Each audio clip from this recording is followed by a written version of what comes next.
As we know, the month of November and December are the month of sales, and I took advantage of the sales and purchased all these components right here for only $770 US.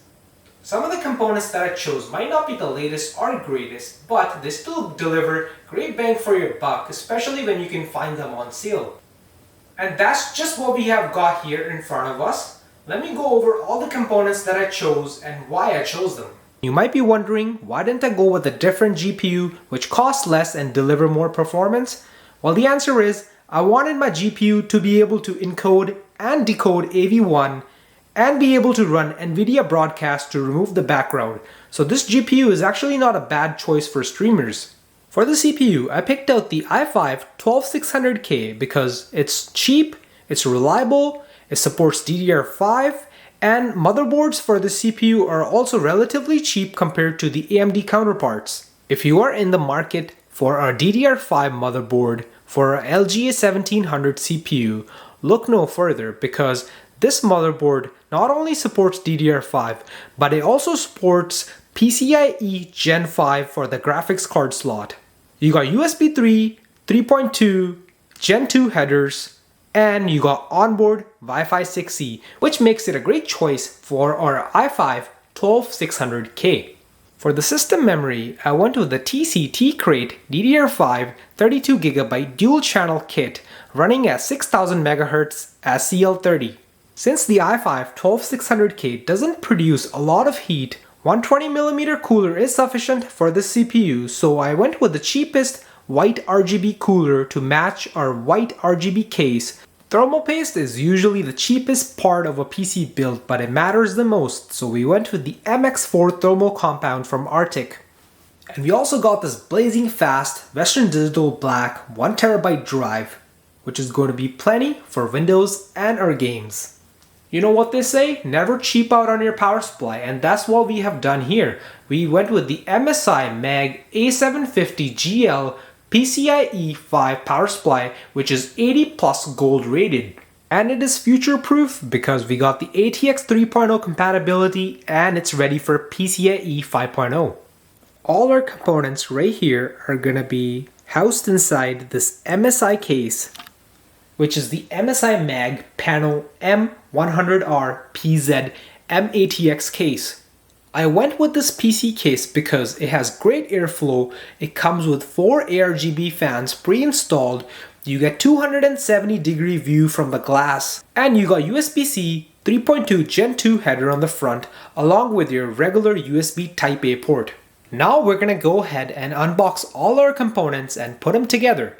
And if you are interested in seeing the unboxing video of this case, I'll link the video somewhere on the screen right now. Our first step here is going to be getting the motherboard ready, so let's go ahead and do that.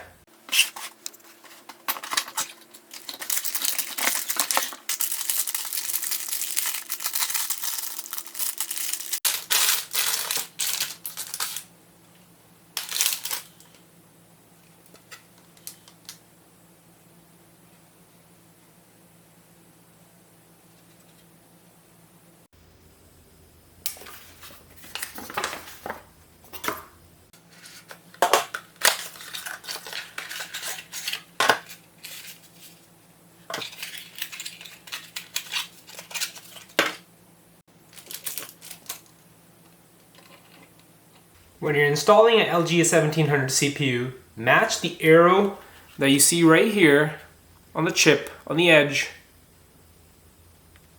with the arrow on the socket itself.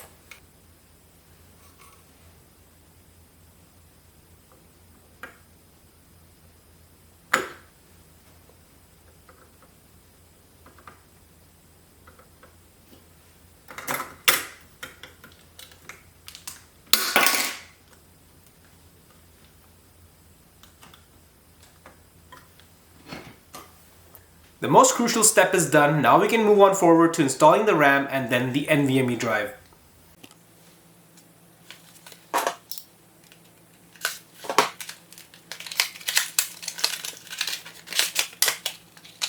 We got a white DDR5 kit to match the white theme that we're going for.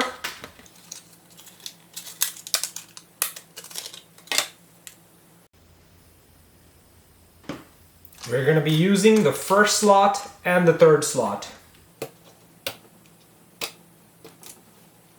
Match the tab on the RAM and the tab on the board so you know you're installing your RAM stick correctly.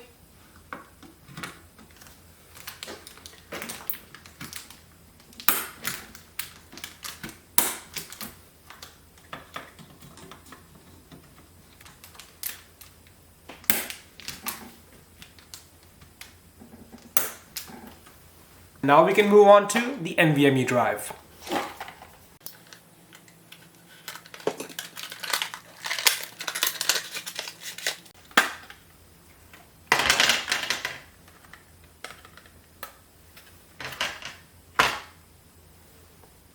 So I grabbed it from this little part right here and I literally pulled it up and you'll see it lift up.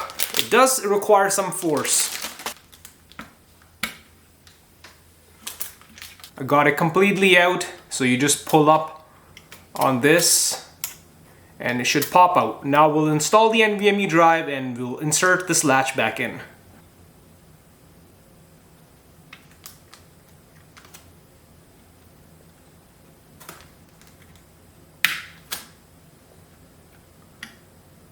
Now it's flush, and here we go. We're putting this thing back in this slot, this plastic tab.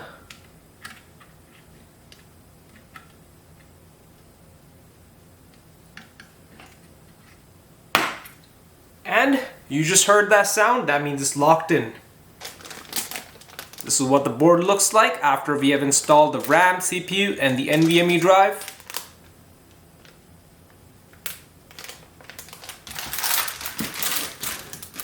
We're not going to install the cooler just yet. I'm just going to unbox the cooler and take the mount out, and we're just going to install the cooler mount onto the motherboard.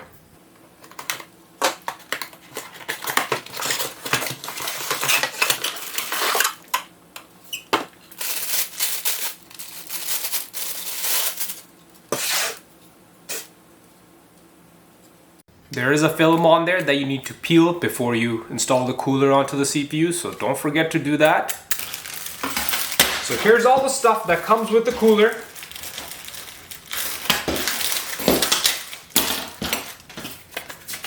A little manual. It comes with thermal paste, but we're gonna use our own.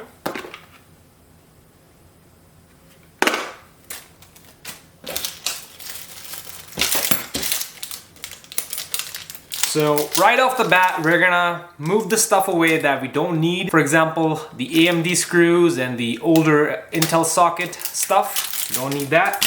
And this is what we need. We definitely need these three items.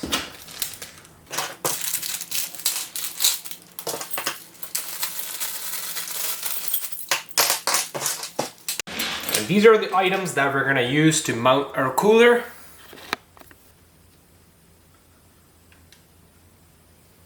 So it looks like we need to adjust our back plate so it can fit the LGA 1700 socket. So we're just gonna pull on each tab because the stock position was meant for the 1151 socket.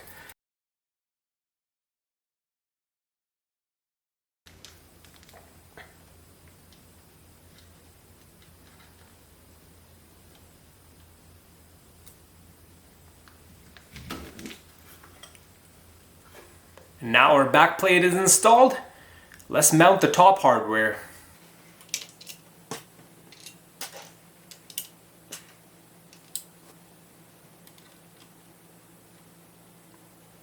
So there are two positions for two different holes. One is for LGA 1700, the other one's for the 1151. As you put this bracket down, you'll know right away which holes to use, and we're going to be using the holes on the further end of the bracket.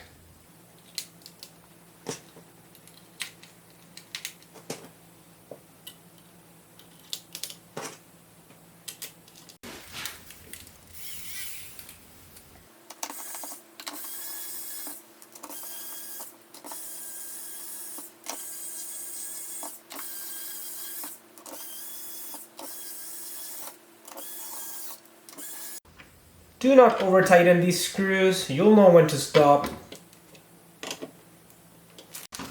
And now our motherboard is officially ready to be dropped inside our PC case.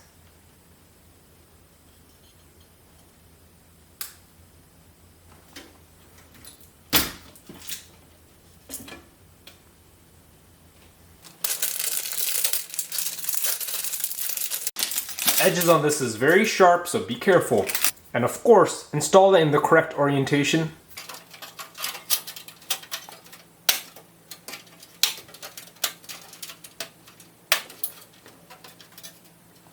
Our I/O shield is installed. Now we can move on to dropping the motherboard in. And here comes our motherboard.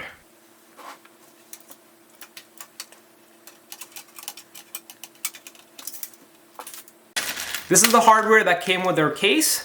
So now we're going to look for the screws so we can screw the motherboard down.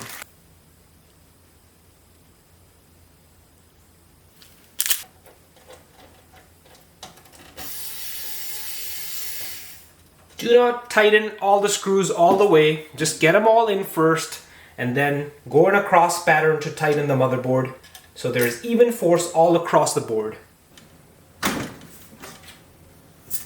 Now we're looking at the back of our case, and here are all the cables that we need to plug in. So starting off, we got the USB connector, then we got the USB-C, we got audio, the power button, and here we have the SATA that we need to connect to our power supply for the RGB. We got the RGB header that goes to the motherboard, and the fan header that also goes to the motherboard. So when you're connecting the USB-C connector, there is an arrow on here which you need to match to the arrow on the port. And the arrow is located on this side. So the left side of the port has the arrow. Match the arrow on the connector and it should pop right in. There we go. Same thing goes for our USB 3.2 connector. There is a tab. Match that with the tab on the board. So you're not going to bend any pins when you insert it. Usually it makes a sound, but it didn't. But I know it's connected properly. So now our USB 3.2 connectors are connected. We can move on to the other ones. For connecting our system fans, I'm using the system fan header one, which is located right here by the 8-pin connector for the CPU. Next up is going to be audio, which is in this left-hand corner right here at the bottom. Match the holes on the connector and the board before you insert it. Now our front panel audio is also connected. Now we will be connecting the RGB 3-pin connector, which is the 5-volt connector. There are two RGB connectors down here, one with 4-pin, the 12-volt, and the 3-pin, 5-volt. So make sure you connect it to the right port. And I'm going to be using the top RGB port for our CPU cooler. There is an arrow on this connector, so match the arrow or the holes with the pins on the board and you should be able to install it correctly. Do this connector carefully because the pins on the motherboard are very thin. Our RGB for the case fans is also connected, and only connector we're left with is the power connector. This is the port for our power connector. At the very right hand side on the bottom of our motherboard, match up the holes with the pins, and that's how it goes in. All the cables that come with our case are connected to the motherboard now. Now we can finally move on to installing the power supply and running the power cables. And then we'll be mounting our CPU cooler and installing our GPU at the very end. So keep on watching.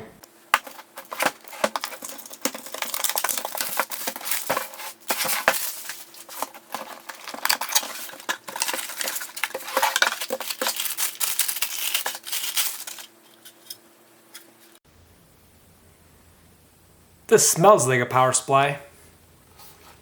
I don't know what that means, but it does smell like a power supply.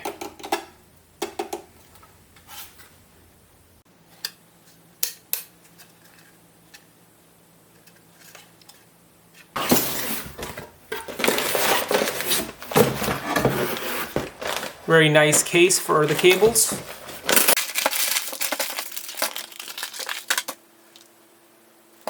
screws to mount the power supply.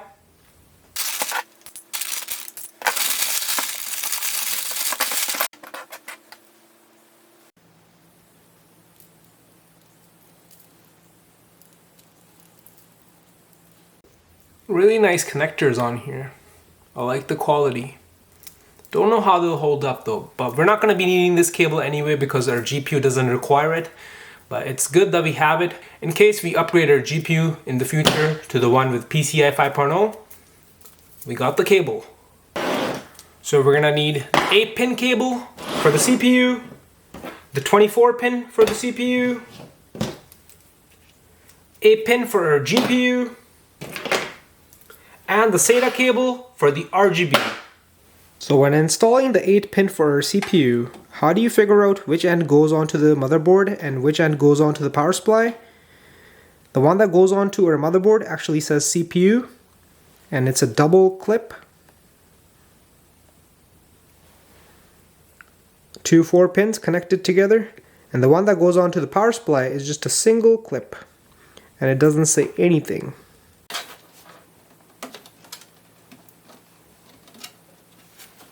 Make sure the connector is flush and there is no gap in between. Now our CPU power and the motherboard power is connected. Now let's go ahead and install the power supply and finish hooking up these cables to it. Since our case has a filter at the bottom, I'm gonna put the power supply fan at the bottom as well. So this is how it's going to go in. And now let's hook up these connections. We got our CPU 8-pin, the 24-pin connector.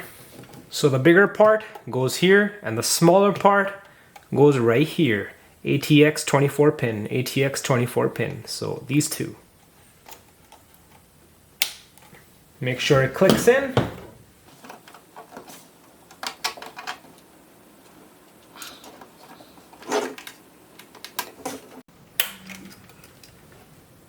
And while we're at it, we're also going to attach the GPU 8-pin and the SATA for our RGB right here. So I routed the cable for our GPU, the 8-pin. Let's go ahead and connect it. You can connect it anywhere that says CPU and PCIe, so it works for both. Here we go. And now the SATA. SATA is labeled as SATA and Molex. It's a 6-pin connector. If it doesn't go in smoothly, just wiggle it a little. Do not pressure it. Here we go. And now let's put this power supply inside the case and screw it down.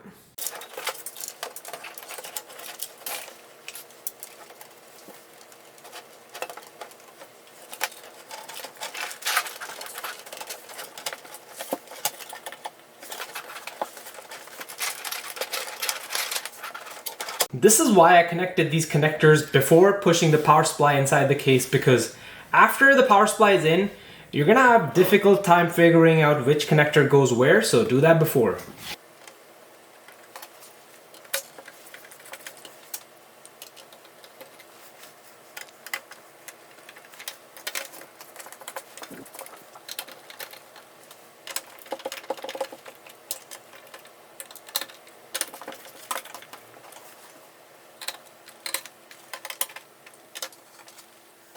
Our power supply is hooked up, and now let's work on these cables at the back end.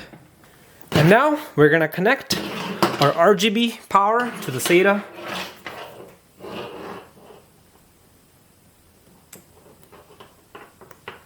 And don't you worry, I'll be managing all these cables off camera.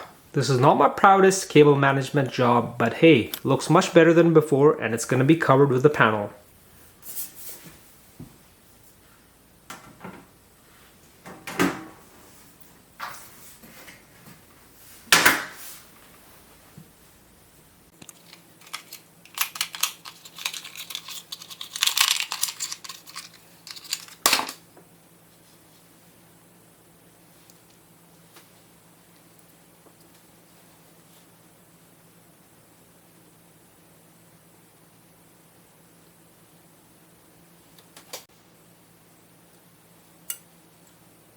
Don't forget to peel this off, or else you're gonna be on Reddit complaining, why isn't my CPU cooler cooling my CPU properly?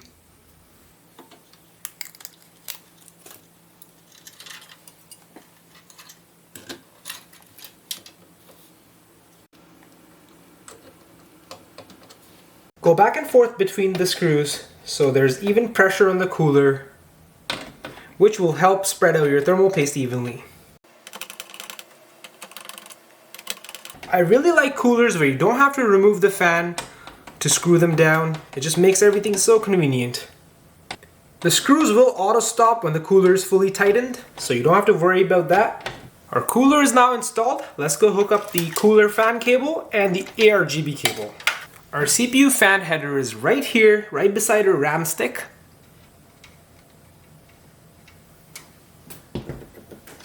Next up is the aRGB connector, the 3-pin 5-volt connector, which goes right here. We're gonna connect it to the bottom one, the 3-pin.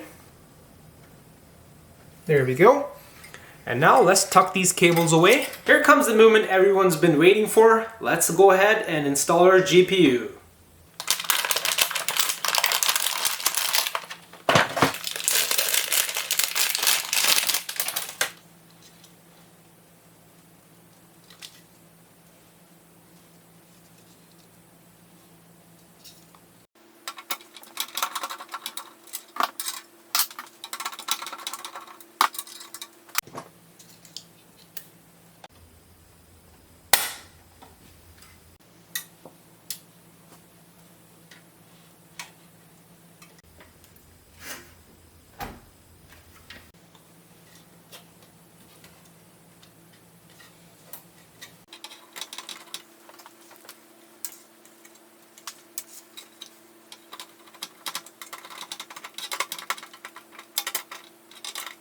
And this is the last step, connecting the power to our GPU. And then this build is finally complete.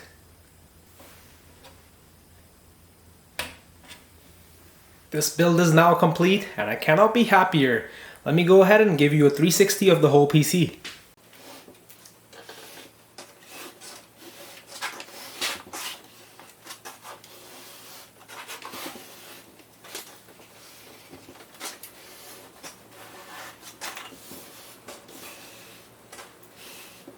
Are you ready for the first boot up? I am. Here we go.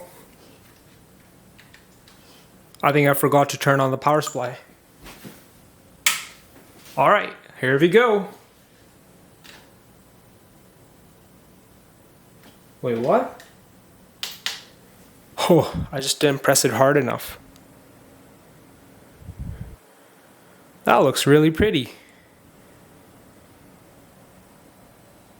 And we got display! Perfect! Looks like the motherboard has detected our mistake. We were supposed to install a RAM in the second and the fourth slot, but I installed it in the first and third. So let me go ahead and move the RAM sticks in the correct position. I've moved the RAM to the correct slots, second and fourth, and now let's see if the error message is still there or not. And we booted right into the BIOS. I call this build a success. Before I wrap up this video, I'll show you how to enable the X.M.P profile, and then in the next video, we'll be benchmarking this PC. And now to enable your X.M.P profile, you're gonna look for Extreme Memory Profile X.M.P. It's disabled right now. Click on it, double click, and then you can choose from X.M.P1 or X.M.P2. I'm gonna try both the profiles and see what the difference is. So I'll go for X.M.P1 first. So click on it, you can enter or double click. Now it's selected. To save and exit, it's right here. F10, are you sure?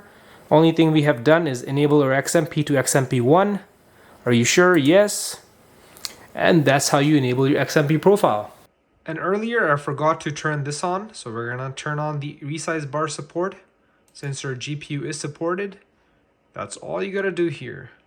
And now we can save and exit. And this is gonna take care of all other settings.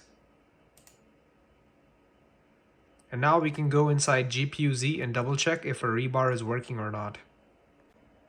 I am done installing Windows and all the updates, and as you can see, our X.M.P profile did take an effect, so our RAM is running at 6000 MHz, and our ReBAR is also enabled inside GPU-Z. If I click here, you can see all these options say yes. It's safe to say that all the settings that we did inside BIOS are working as they should.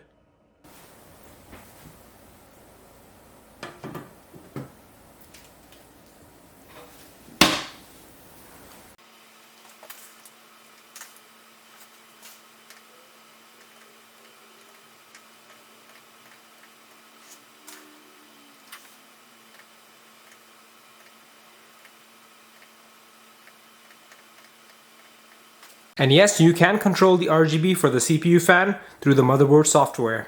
Even the case fans can be controlled by the motherboard software. This was just a demonstration of the LED button on the case. I hope you enjoyed watching this PC build video. If you did, please hit the like button and subscribe for more content like this. I'll see you in the next one. Thanks for watching.